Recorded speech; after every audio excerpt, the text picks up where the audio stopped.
Finaliste e edicionit të tretë të shtëpisë më të famshme në Kosovë, Sara Kolani, ka folur së fundmi për raportin e saj me fituesen e këtij edicioni, Drilon Ramën. Në një intervistë, Sara theksoi se ata vazhdojnë të kenë një marrëdhënie të mirë edhe pas përfundimit të spektaklit. Kemi një marrëdhënie shumë të mirë, është një person që shumë e respektoj, tha ajo duke shtuar se jashtë shtëpisë janë më të qiltër dhe të lirë nga tensionet e lojës.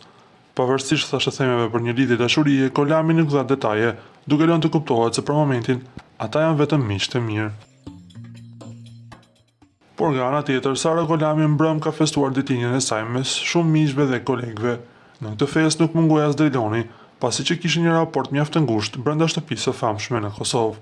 Nga pamjet e publikuara, dy shihen mjaft të lumtur pranë njëri tjetrit. Në duhet të rikujtojmë se para disa ditësh, Sara dhe Driloni postuan një foto duke ngritur dyshimet se mes tyre po lind diçka më shumë se sa miqësia.